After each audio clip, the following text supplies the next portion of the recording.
PM Modi ने नई दिल्ली में rising north east investors summit का उद्घाटन किया। भारत मंडपम में 2 दिवसीय कार्यक्रम का हुआ आगाज। पूर्वोत्तर को नया निवेश हब बनाने पर जोर।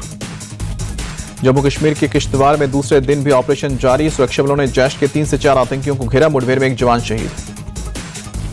जम्मू कश्मीर के किश्तवाड़ में शहीद जवान को दी गई श्रद्धांजलि। आतंकियों से मुठभेड़ में शहीद हुए हैं संदीप पांडुरंग गायकर। जम्मू कश्मीर में दहशतगर्दी के खिलाफ जांच एजेंसियों की कार्रवाई जारी। पुंछ के कई इलाकों में एसआईए की रेड। आतंकी कनेक्शन को लेकर छापेमारी। बांग्लादेश में अंतरिम सरकार के प्रमुख मोहम्मद यूनिस के इस्तीफे की अटकलें तेज। नेशनल सिटीजन पार्टी के चीफ नाहिद इस्लाम के साथ मुलाकात के दौरान मोहम्मद यूनिस ने इस्तीफे के संकेत दिए। नाहिद इस्लाम के मुताबिक मोहम्मद यूनिस ने कहा, जब तक राजनीतिक दल एक राय नहीं बनाते हैं तब तक मैं काम कर नहीं पाऊंगा। नाहिद इस्लाम ने ढाका में इंटरनेशनल मीडिया को बताया, अगर यूनिस अपना काम नहीं कर सकते हैं तो उनके रहने का कोई मतलब नहीं। खालिदा जिया की पार्टी बीएनपी यूनिस से है नाराज। बीएनपी ने एनएसए खलीलुर रहमान को हटाने की मांग की है। यूनिस के सलाहकार महफूज आलम और शोजी भुइया को भी हटाने की मांग की गई है। यूनिस ने गुरुवार को नेशनल सिटीजन पार्टी के संयोजक से भी मुलाकात की। छात्र और कट्टरपंथी पार्टियां आर्मी चीफ वकार उज जमान के खिलाफ भी शुरू कर सकती है प्रोटेस्ट। रखाइन कॉरिडोर के खिलाफ आर्मी चीफ ने मोहम्मद यूनिस को दिया है दिसंबर तक चुनाव करवाने का अल्टीमेटम। पाकिस्तान का शर्मनाक चेहरा फिर आया सामने। खराब मौसम में फंसे इंडिगो के विमान ने यात्रियों की जान बचाने के लिए एयर स्पेस की मांगी थी इजाजत। लाहौर एयर ट्रैफिक कंट्रोल ने किया इनकार। दिल्ली से श्रीनगर जा रहा इंडिगो का विमान बुधवार को अचानक ओलावृष्टि में फंस गया था। पाकिस्तान के इनकार के बाद पायलट ने बड़ी सूझबूझ के साथ इसे श्रीनगर में इमरजेंसी लैंडिंग कराई। विदेश मंत्री एस जयशंकर ने पाकिस्तानी आर्मी चीफ असीम मुनीर को बताया मजहबी कट्टर इंसान। कहा कि उनके मजहब तकरीर के 5 दिन बाद ही पहलगाम हमला हुआ था। विदेश मंत्री एस जयशंकर ने भारत और पाकिस्तान के बीच सीज फायर में अमेरिका की किसी भूमिका से इनकार किया। कहा कि दोनों देशों के बीच बातचीत के बाद युद्ध विराम हुआ। डीएमके के सांसद कनिमोई के नेतृत्व में सर्वदलीय प्रतिनिधिमंडल रूस पहुंचा। कनिमोई बोली कि रूस हमारा रणनीतिक साझेदार है। इस समय रूस के हमारा संपर्क करना महत्वपूर्ण है। यूएई के मंत्रियों से मिलने के बाद बोले श्रीकांत शिंदे, आतंकवाद के खिलाफ भारत की लड़ाई में यूएई ने अपनी प्रतिबद्धता जताई है। आतंकवाद का कोई धर्म नहीं, पूरी दुनिया के लिए खतरा। भारतीय सांसदों के साथ बैठक के बाद यूएई का बयान। टोक्यो में जापान के विदेश मंत्री से मिले सर्वदलीय डेलीगेशन। आतंकवाद के खिलाफ भारत के उठाए कदम और ऑपरेशन सिंदूर पर दी जानकारी। संजय कुमार झा ने कहा कि जापान ने आतंकवाद के खिलाफ कार्रवाई को जरूरी बताया है। भारत के उठाए कदमों की भी सराहना की। ऑपरेशन सिंदूर पर सियासत जारी। बीकानेर में प्रधानमंत्री मोदी के भाषण पर राहुल गांधी ने सादा निशाना बताया खोखला। पूछा कि कैमरे के सामने ही आपका खून क्यों गर्म होता है। पाकिस्तान को लेकर जेडीयू नेता राजीव रंजन बोले, भारत के शौर्य और पराक्रम के सामने पाक सेना ने आत्मसमर्पण किया है। हमारी सेना ने आतंकी ठिकानों को नेस्तनाबूद किया। बिहार बीजेपी अध्यक्ष दिलीप जायसवाल का बयान। बोले कि आतंकी ठिकानों को नेस्तनाबूद करने से देश की जनता खुश है। पीएम मोदी के नेतृत्व में भारत मजबूत हुआ। एआईएमआईएम चीफ असदुद्दीन ओवैसी ने कहा कि पहलगाम की घटना को 1 महीने हुए हैं। सरकार से अपील है कि उन दहशतगर्दों को पकड़िए जिन्होंने हमारी बहनों को विधवा किया। टीएमसी नेताओं का प्रतिनिधिमंडल जम्मू कश्मीर के राजौरी पहुंचा। सीमा पार से हुई शेलिंग में प्रभावित इलाकों का दौरा किया। देश में छिपे गद्दारों पर एक्शन जारी। यूपी एटीएस ने पाकिस्तान के 2 जासूसों को गिरफ्तार किया। तैफुल को वाराणसी और हारून को दिल्ली से दबोचा। पाक कनेक्शन के मिले सबूत। तैफुल पर पाकिस्तानी नंबर्स पर जानकारी साझा करने का भी आरोप। आतंकी संगठन तहरीके लबैक से भी था संपर्क। तैफुल के फोन में मिले 600 पाकिस्तानी नंबर। जम्मू कश्मीर के डल लेक में निकाली गई शिकारा तिरंगा रैली। बीजेपी ने ऑपरेशन सिंदूर की सफलता पर सुरक्षा बलों के सम्मान में रैली निकाली। भोपाल में बीजेपी के मंत्री कृष्णा गौर ने निकाली तिरंगा यात्रा। ऑपरेशन सिंदूर की सफलता को लेकर सुरक्षा बलों के सम्मान में यात्रा।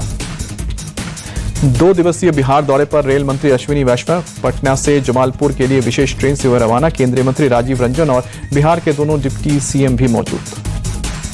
छत्तीसगढ़ के सुकमा में नक्सलियों से मुठभेड़। 1 नक्सली ढेर। सुरक्षा बलों ने इलाके की घेराबंदी की। सर्च ऑपरेशन जारी।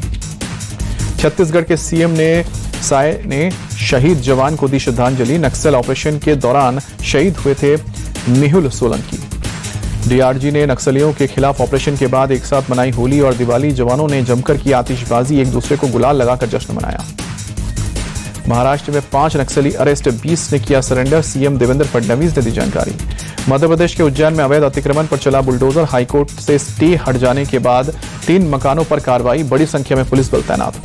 महाराष्ट्र के नासिक में एक कंपनी में लगी आग। आसमान में देखा गया धुएं का गुबार। आग से कंपनी के अंदर रखे सामान को नुकसान पहुंचा। 21 मई की रात लगी थी भीषण आग। कंपनी के प्रोपेन गैस टैंक को बचाने के लिए प्रशासन सतर्क रहा। 1 किलोमीटर के दायरे में इलाके को खाली करवाया गया। फायर ब्रिगेड की टीम और एनडीआरएफ की टीम पहुंची। यूपी के हरदोई में बड़ा हादसा। सोल्जर बोट चौराहे पर स्थित कई दुकानों में लगी आग, लाखों का सामान जलकर खाक हुआ। शॉर्ट सर्किट के चलते दुकानों में आग लगने की संभावना, दमकल की गाड़ियों ने जाकर आग पर काबू पाया। ग्रेटर नोएडा के टप्पल के इलाके में अवैध निर्माण पर चला प्रशासन का बुलडोजर। 25 अवैध कॉलोनी में से 250 करोड़ की जमीन भूमाफियाओं से खाली कराई गई। राजस्थान के उदयपुर में 3 साइबर ठग गिरफ्तार। पुलिस ने खुफिया जानकारी मिलने के बाद लिया एक्शन। कार से जा रहे तीनों साइबर अपराधियों को धर दबोचा गया। पुलिस की पूछताछ में फ्रॉडस्टर्स ने कबूला देश भर से लोगों को कमीशन का लालच देकर उनके अकाउंट में जमा कराते थे साइबर ठगी का पैसा। पुलिस को 150 अकाउंट की मिली है जानकारी। साइबर रैकेट से जुड़े 10 लोगों के खिलाफ नामजद केस दर्ज किया गया। जयपुर में पुलिस कमिश्नरेट में लाफ्टर योग सेशन का आयोजन हुआ। बड़ी संख्या में पुलिसकर्मी शामिल हुए। उड़ीसा के रायगढ़ में विजिलेंस विभाग की बड़ी कार्रवाई। खेतों में तालाब की खुदाई कराए बिना 20 लाख का घोटाला के मामले में 4 अधिकारी गिरफ्तार। त्रिपुरा में 5 बांग्लादेशी हिरासत में लिए गए, अवैध तरीके से भारत में एंट्री कर रहे थे। मुंबई में बदला मौसम का मिजाज। सुबह सुबह हुई हल्की बारिश। मौसम विभाग ने जारी किया है बारिश का अनुमान। भोपाल में आंधी और तूफान और बारिश के चलते बिजली काटी गई। भोपाल समेत एमपी के 35 जिलों में बारिश का अलर्ट है। यूपी में तेज आंधी और बारिश के चलते नुकसान, अब तक 55 लोगों की मौत। सीएम योगी ने अधिकारियों को राहत और बचाव के दिए हैं निर्देश। पशुहानि और जनहानि के पीड़ितों को तत्काल मुआवजा देने को कहा। अयोध्या में राम मंदिर में 3 जून से राम दरबार सहित अन्य नवनिर्मित देव प्रतिमाओं की प्राण प्रतिष्ठा होगी। मंदिर निर्माण समिति के अध्यक्ष नृपेंद्र मिश्रा ने जानकारी दी। एफएमसीजी कंपनी आईटीसी ने जनवरी मार्च तिमाही के नतीजे जारी किए। 300% मुनाफा बढ़ा है। 19,727 करोड़ रुपए का रहा है शुद्ध लाभ। डिविडेंड देने का ऐलान। अदानी पोर्ट्स को सिंगापुर की डीवीएस ग्रुप से मिला 1289 करोड़ का लोन। भ्रष्टाचार के मामले में क्लीन चिट के बाद मिला पहला कर्ज। एसबीआई के बाद कैनरा बैंक ने एफडी की ब्याज दरों में कटौती की। अब जमा पर 7.50% तक मिलेगा ब्याज। 1 साल के लिए एफडी पर सामान्य नागरिकों को 6.85% का ब्याज। देश की प्रमुख फार्मा कंपनी सन फार्मा ने चौथी तिमाही के नतीजे घोषित किए। मुनाफा 19% घटकर अब 2154 करोड़ रुपए तक पहुंचा है। देश में प्राइवेट सेक्टर की ग्रोथ में तेजी से संकेत। एस&पी ग्लोबल का सर्विस पीएमआई 13 महीने के उच्चतम स्तर पर। कई मई महीने में पीएमआई इंडेक्स 61.2 रहा।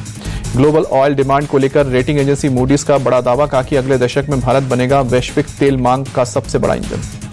भारत की अर्थव्यवस्था पर रेटिंग एजेंसी फिच का भरोसा बढ़ा। 2028 तक औसत जीडीपी ग्रोथ का अनुमान बढ़कर 6.4% किया। नवंबर 2023 में 6.3% का अनुमान। रिजर्व बैंक इस साल ब्याज दर में कर सकता है बड़ी कटौती। International brokerage firm Morgan Stanley की रिपोर्ट। भारत के विदेश मंत्री एस जयशंकर ने इजरायली कर्मचारियों की हत्या की निंदा की। कहा कि हमलावरों को कठोर सजा मिलनी चाहिए। तिब्बत में महसूस किए गए भूकंप के झटके, तीव्रता 4.2 नापी गई।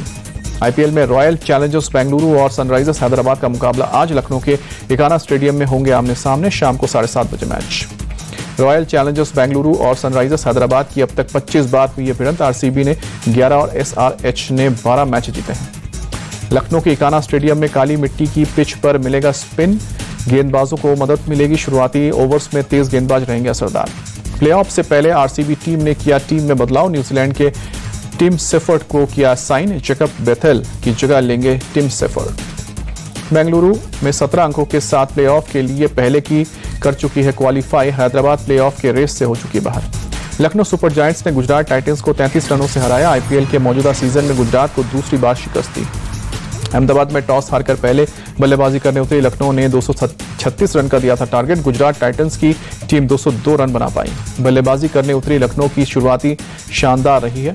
एडेन मार्कम और मिचेल मार्श के बीच 91 रनों की साझेदारी। मार्कम 36 रन बनाकर आउट हुए।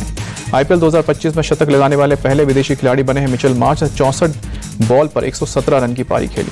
निकोलस पूरन ने तूफानी अंदाज में बल्लेबाजी की। 27 गेंदों पर 56 रन बनाए। 236 रन चेस करने उतरी गुजरात टाइटंस की शुरुआत खराब रही। साई सुदर्शन नहीं बना पाए ज्यादा रन। इंग्लैंड के जो रूट सबसे तेज 13,000 रन बनाने वाले टेस्ट खिलाड़ी बने। साउथ अफ्रीका के जैक कैलिस का रिकॉर्ड तोड़ा। FIH हॉकी प्रो लीग के यूरोपीय चरण के लिए 24 सदस्य भारतीय टीम का ऐलान। 7 से लेकर 22 जून तक प्रतियोगिता।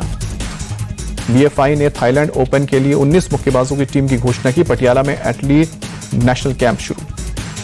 महाराष्ट्र की दीक्षा यादव का खेलो इंडिया बीच गेम्स में शानदार प्रदर्शन। ओपन सी स्विमिंग इवेंट में लगातार दूसरा गोल्ड मेडल जीता।